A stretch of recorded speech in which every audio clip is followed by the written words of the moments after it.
Hey, Mustang Stampede. Getting ready to check out the 2016 2.3 liter EcoBoost. It does have the remote start, stop, whatever from a push button start with a fob.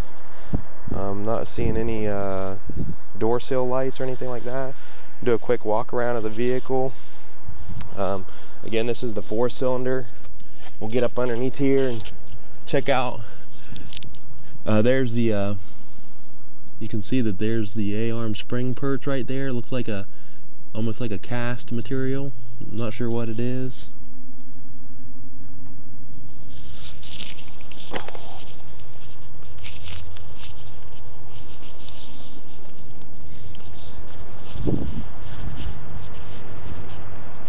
Check out the window sticker here. Window sticker on this. Total MSRP is $27,645. The optional equipment on this one is Equipment Group 100A. It also has 6-speed automatic trans, blade deck lid spoiler, front license plate bracket no charge, a 315 axle no charge, and 18-inch wheels, $155 charge, then 6-way power seats.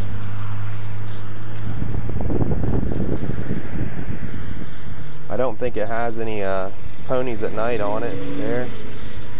So we take a look at the front of the vehicle. Of course, it's filthy dirty, hasn't been cleaned up.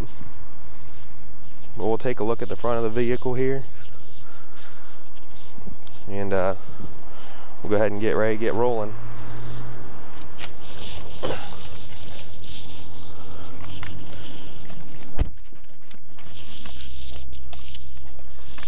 Let me get the camera mounted up here. I'm trying a new view here. Hopefully this view works out really good. Instead of paying for a headrest mount, I pretty much used one of my clamps that I have for my GoPros.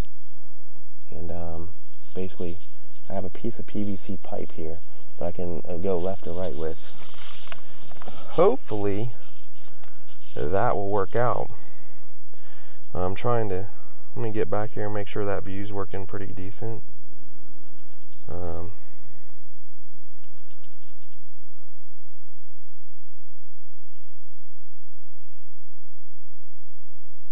Yeah, that's not a bad view. Move my hand, make sure, okay. I like this view. I think this might be my new test drive view. I'm hoping that it captures more of the front facing view of the car. I went back and looked at my 2010 Toyota Tacoma video and I noticed that when I mount to the back glass, it was much better view. So I'll go ahead and again push a button start right here.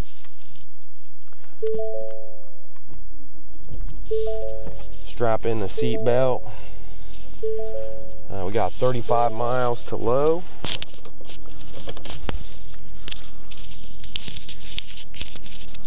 We'll go ahead and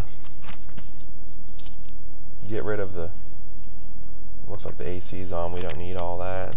Hit the OK button so we can see the different gauges. This one has track apps in it. That's pretty cool. Don't know why. It is an automatic. It does have paddle shifters, so we'll be using shift mode once we get out of here.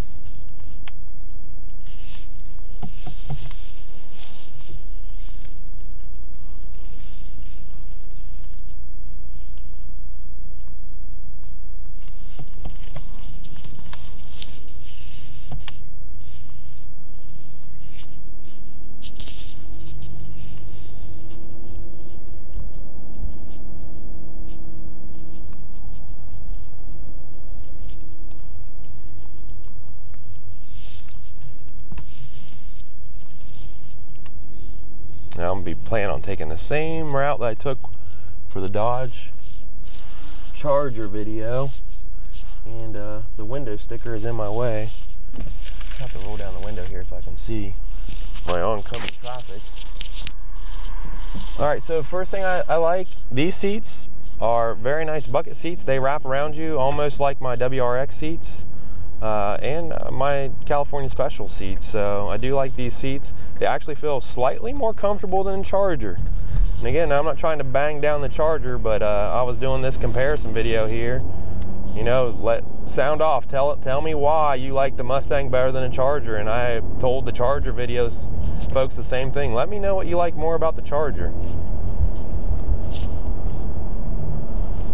All right, and like any other Ford, I had this in manual shift mode, and obviously if you wait too long, it will shift on its own. So needless to say, I was already in 5th gear there. Now we're in 2nd. I can slightly hear the turbo spooling up a little bit. Definitely feel that shift. It felt like it was ready to go. So obviously a lot more pep in the step with this 2.3 turbo than that 3.6 Charger. Again, weight has a lot to do with that. This doesn't appear to have any special sound package in it, so I probably won't mess with the sound until later here. We'll just turn it on real quick just to see what it is, but there's nothing special about the sound. I'm not really liking where the headlight, this is the first time that I've been in a 2016, so not liking the headlight gauge is actually right up here by this vent over here instead of down lower. I don't like that much. Let's see if we can find the boost gauge. I'm not sure if these cars have a boost gauge in them or not.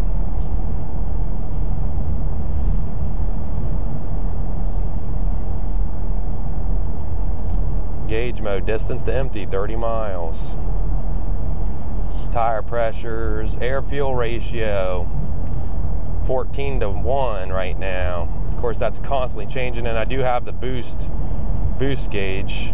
So right now I'm running I'm actually running 5 pounds of vacuum right now, if you're not familiar, and somewhere between 5 and 10 pounds of vacuum as it fluctuates here. Of course, vacuum's being made when you're not really you don't have the turbo spooled up.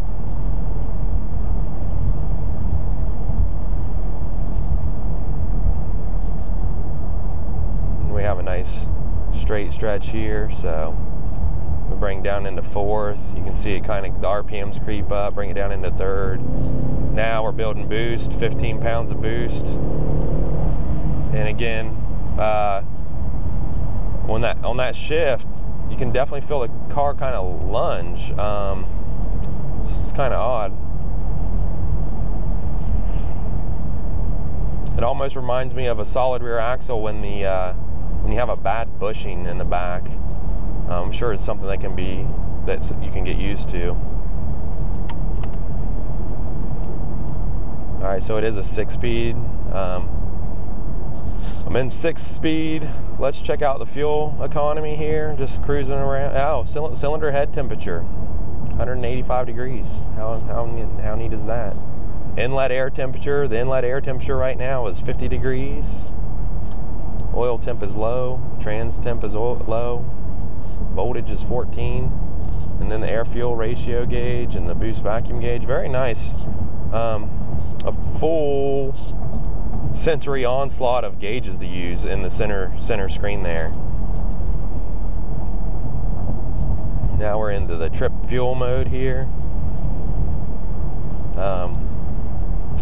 Averaging 13.3 miles per gallon. Obviously that would change if you drive at the speed limit the entire time, or there's no stop and go. I believe highway economy on these is averaging like, I thought these were over 30. Well, this is the 4-cylinder EcoBoost. The V6 was almost 30 miles per gallon. Let's see if I can see this window screen. It looks like the average is 25. So your combined miles per gallon is 25 miles per gallon, and the highway is showing 32. That sounds about right. I know my WRX gets right around 30 miles per gallon on the highway if you stay off the boost. Keep the turbo from spooling up. I've done it numerous times to get 30 miles per gallon for an hour drive on my WRX, so 32 out of this is probably very, very accurate number. I'm sure that this car is slightly lighter than my WRX. Alright, so I'm gonna hit the volume button here, power it up, see if I can't find a local station here.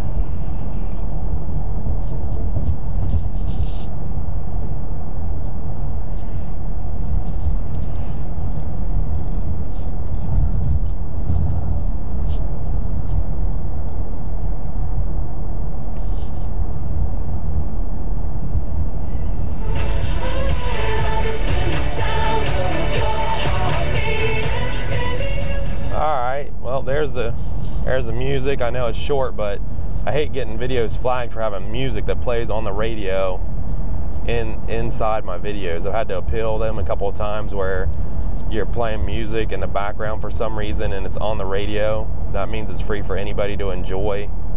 Basically, in my eyes, if you're broadcasting to thousands of people and it happens to make it in a video on accident, you really shouldn't flag it for that since it's being on the radio, but that's something else. So I do like I'm sure the steering wheel can move, because I just realized I don't really like that. There we go.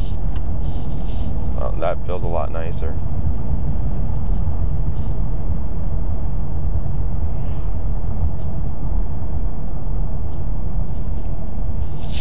Oh no. Well, I'm not sure what all was missed, but let me get that back setting up right. I'll have to cut that video out, that portion out, and I'll splice it together. So I'm not sure what you guys missed. I played the music. Hopefully you could hear that. I may have to tweak. It worked great in the Charger, the piece of pipe did. I may have to tweak how that works in this car, obviously.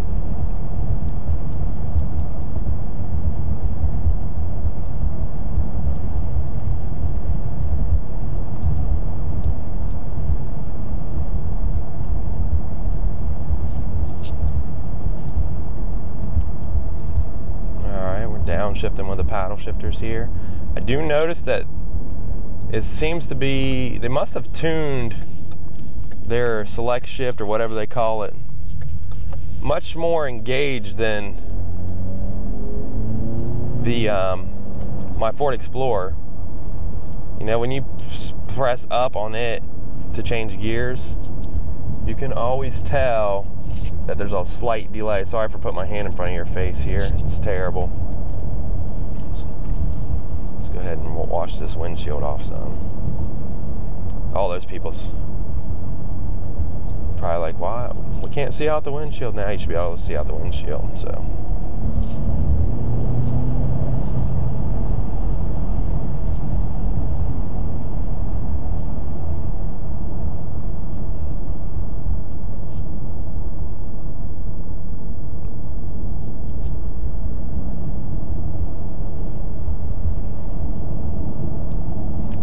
handling seems very good in this car too, and there goes. This video is probably going to not be so good.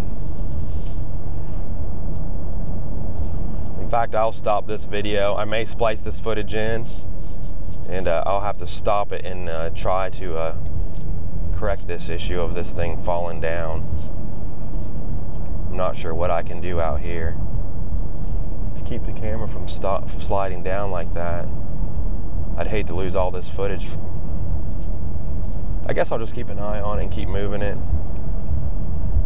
My turnaround point is up here anyway, so.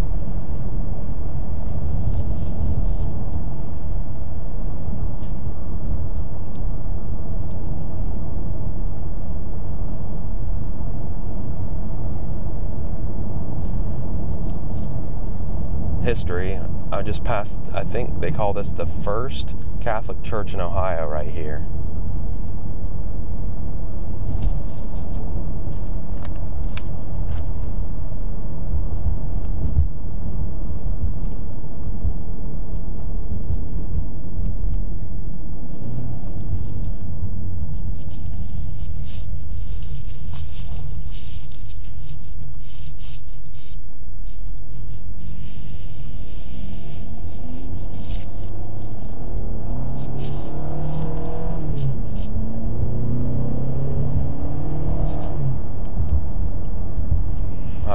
Stop briefly here and try and readjust that camera.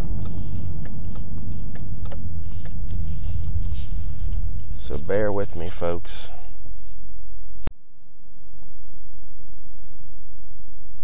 All right, I've adjusted this,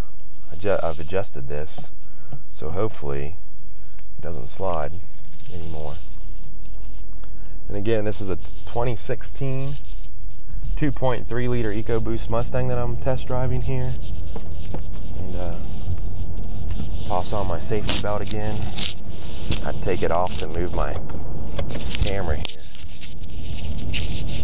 hopefully it doesn't slide down anymore. Alright, so I'm in drive now. I haven't used drive. I'll go back and drive. I come out and select shift. So we'll just see how the car does on its own, trying to handle the drive train.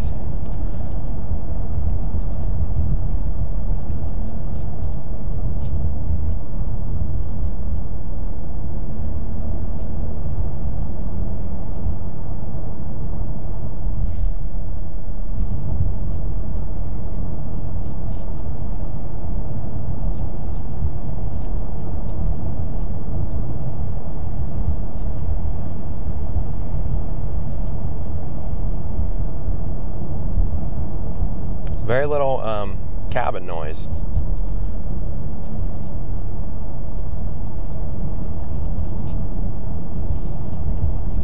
The brake pedal is very firm as I come down this hill. It's got a very firm brake pedal. Now just keep an eye on this camera here. Hopefully, I don't know how long it was face down for.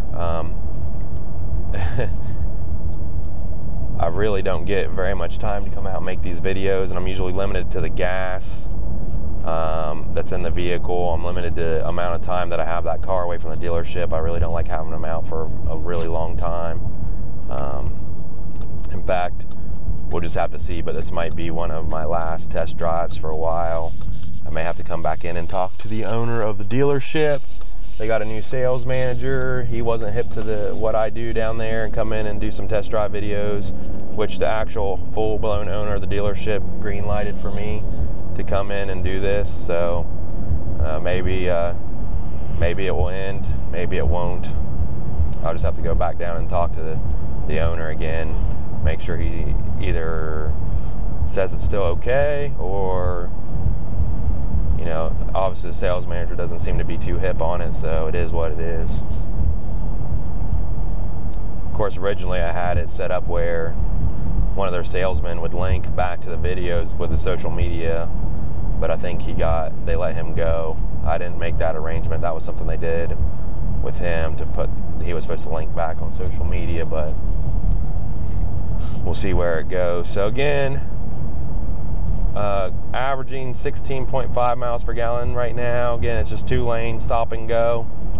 On the highway, you could expect 32 miles per gallon. It's feasible. My 2-liter turbo WRX gets 30 on the highway. Again, we had the Charger video. I made it earlier. Let me know why you like the Mustang. And again, I'm repeating myself because I'm not sure how much I'm going to have to edit out from earlier. Let me know what you like about the Mustang. If you like the Charger, go over and check out the Charger video and tell us what you like about the Charger. Make sure you check out other videos on the channel.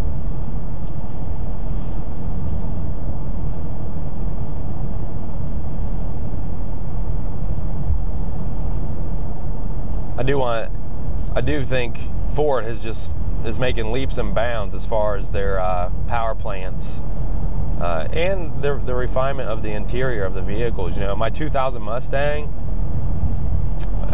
after about a few years, it seemed dull. I mean, you keep it clean and everything, but the interior kind of didn't really hold up. You know, like where my 2011 Mustang now is 5 years old, and you know, it just seems, when you get in it, the interior still seems fresh. You know, after a few years of the 2000 models, the interior doesn't seem quite as fresh. And maybe it's because I'm used to all the new gauges that you get, all the new little features you get. But even like the WRX, I haven't had it for a long time, so I don't know. But the interior feel has come a long way for Ford. But the power plant technology is incredible. I'm really looking forward to see if they pop off a V6 twin turbo or a Coyote twin turbo. I'm really hoping for a V8 twin turbo Coyote in this next Shelby, as I will order one if that happens. And then again, I may order one if it has the V6. The GT has been winning some races and proving itself, so I wouldn't see anything wrong with that power plant going into a Shelby. Maybe you don't agree. Maybe you think Shelby's only V8. Leave me a comment. Tell me what you think.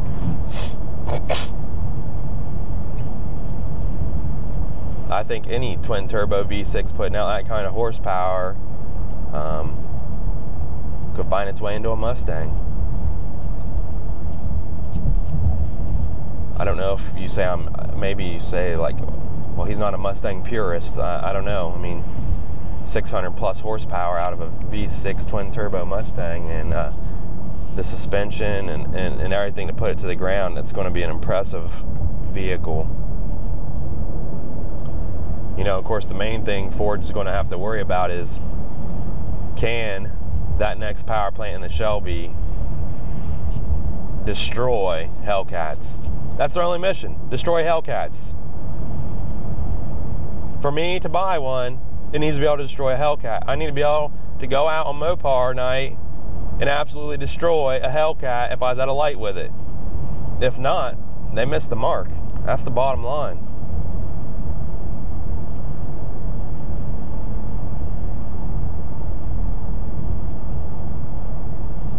And I was incorrect in the Charger video. I think this is just straight black. I don't think it was a gunmetal or anything.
Camera's slowly creeping downwards. Let's get it back up here.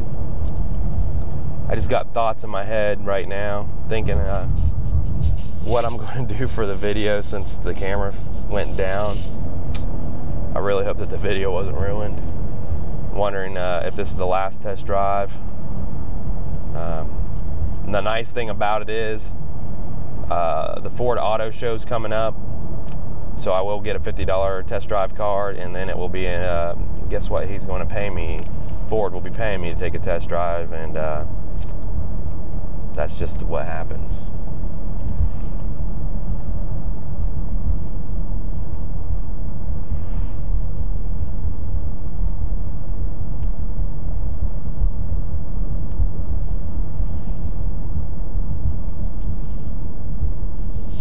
All right, well, thanks for watching. Hopefully the video turns out pretty good.